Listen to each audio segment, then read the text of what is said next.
We're one of my favorite places in the whole world, and that's Brown's Market in Delhi, run by John McLean and Carrie Brown. And Carrie's great-grandparents started this business back in the late 1880s. Irish style, we say it's the oldest continual retail operation west of the Mississippi, maybe in the whole world. But Brown's is kind of our community center. It's one of those great little corner neighborhood grocery stores where people were extended credit in the neighborhood. People came here for generations, and it's now kind of that same thing. It's people come here just to gossip and compare notes on health and kids and all those kinds of things. And so it's much like a small town crossroads store in Ireland. Well, the title of my book, From the Bottom Up, comes from, it's a kind of a double entendre, I guess. It's in the sense that in Kansas City, we're along the rivers, and the Missouri River and the Kansas River, and so it creates this, this river bottom land where a lot of the Irish immigrants first lived because it was inexpensive, and lived in shanties along the river, and then eventually they worked their way up the hill to the bluffs, top of the bluffs, and so physically they moved up, and then also came up the social ladder at the same time. So from the bottom up just kind of means both geographically and socially. In the 1850s, Kansas City was just a little muddy riverfront community of storehouses and shanties and Shawnee Indians and Sac and Fox Indians and half-breeds and a lot of French traders, but it was a tiny little hundreds of souls. The priest that was assigned to this area, he actually he traversed an area, he called it his parish, and he likened it to a small European kingdom. It went for like 300 miles one way and 150 miles another way. Well, when he settled in Kansas City, started a church on the hill. He was part of the civic community in the 1850s. It was trying to expand the city. And when you have these 100 and 150-foot bluffs along the river, you can't, the little shelf of a town, in order to expand the town, you have to go through these limestone bluffs. And so he put out a call, Father Bernard Donnelly, who was from County Cavan in Ireland, put out a call and put advertisements in Boston and New York in the Irish papers. And he advertised for laborers, experienced laborers and skilled tradesmen to come to Kansas City. They pay your fare to come here and guarantee you a job and a place to live to help cut the streets. And so those guys made like $1 a day to carve these streets, sometimes 80 foot deep, through these bluffs. And that was the genesis of the Irish population in Kansas City, which hundreds of immigrants responded, mostly from Baltimore, Boston, New York, along the coast. The Irish that came to Kansas City in the 1850s, and there were hundreds of them, they were mostly male. Women followed, kids followed, but they were brought here for the very simple reason: to wield a pick and shovel and cut the streets. They dug cisterns, they dug foundations for buildings, latrines. They put up brick, they put up stone, they were stonemasons, they put up Kansas City is built on limestone. There are caverns underneath where we sit right now. There are underground caves carved out of the limestone, now used for storage and office space. It was the Irish that, you would look around the city and you'll see the foundations of homes and walls and all that stuff. It was primarily Irish stonemasons who built that, from the Union Station to the Liberty Memorial to the basement of my house.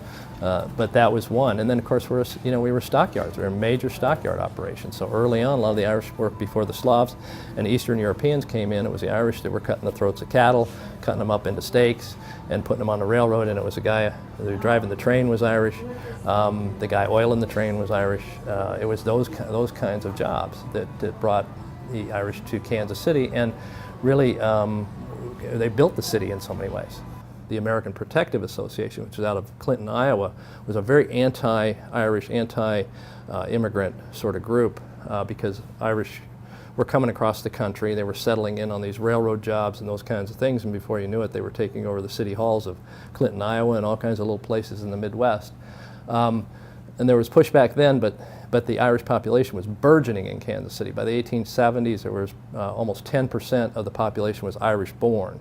And so they were able to, there was conflicts, there was some violence, there were killings between the American Protective Association deputies and local Irish politicians that were ward healers, essentially. And that was in the 1890s. And then as we grew past the century mark and coming into World War I, that's when the Pendergast dynasty was established. Jim Pendergast. His parents were from Tipperary in Ireland, and he came from a big family of brothers and sisters. And when he came here, he worked as a puddler in an ironworks in Kansas City.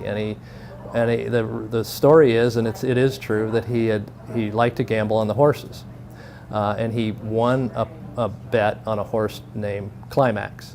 And with those winnings, he opened a saloon and a boarding house down in the West Bottoms, down in where a lot of the Irish live, down along the river, kind of among the shanty towns and boarding houses and the train station and all that, and did very well. He was considered a really a very positive sort of guy, a very honest guy. He held a lot of the old immigrants' money in his saloon, and he was kind of their banker because they didn't trust banks. He was one to take people in, young men, with the encouragement of their parents, to take the pledge and quit drinking. He was hugely popular, and he won. They encouraged to run for as an alderman, city councilman, and he won, and he continued to win, and until he died in 1914. He built up a trust and among the poor, especially. Because he did it the old-fashioned way. Today's politicians promise platitudes and all these, these just, things he can never deliver. He delivered. He delivered with coal when you needed it. I talked to immigrant sons and grandparents and grandsons and granddaughters of immigrants who said he paid for the funerals of their little brothers, little sisters when they died young, of all the diseases and all the different maladies that would take young lives back in the early 1900s. And he would deliver coal to people who were freezing in the winter. And so those kinds of things in return for votes. So he built this gigantic political dynasty in Kansas City, comparable to Curley in Boston, or to Hogue in Philadelphia, and that lasted up until the 30s. And unlike his brother, Big Jim, Tom had more of a penchant for racehorses and betting, and in fact, it took him down the path into tax evasion and all kinds of issues that sent him to prison eventually, and then the political dynasty crumbled. But that political dynasty didn't. There was accusations of corruption, but you didn't hear of a lot of violence associated with the Irish political structure. You did. There was patronage, was rampant, certainly was. But by the same token, you were giving people something they needed, not just platitudes, but you were giving them jobs, you were giving them coal, you were giving them funds when a tragedy occurred in a family. So it was built on benevolence, and yes, it was built on self-interest. But by the same token, when you came into the era of Prohibition, the stakes got higher and higher in terms of the underworld, if you will, and I think that's really when the Irish started losing their grip on the political system. Was probably in the Depression, even though that was at the highest because they were providing jobs and whatnot. But when they were losing it on the other end during Prohibition, because really, again, the stakes were so high for sugar, for bootlegged whiskeys, that's really when the Italian element began to take over that part of the vice in the city, and I think the Irish backed away from the violence of that era. We might have put our cousin and our second cousin and his cousin on the payroll at the county courthouse, but we weren't shooting people at the polls, and we weren't burning cars and that kind of thing. I don't want to denigrate the Italians, but that mafia influence came into Kansas City, which everybody knows became a major. Really, you look at the Irish political structure segued right into the Italian base or Sicilian control of a lot of the vices. And so I think the Irish didn't have quite the penchant for force. I think to get a perspective on all this is the evolution of Kansas City. And Kansas City is still misunderstood by most people who fly over it, right? And they think it's horses and buggies and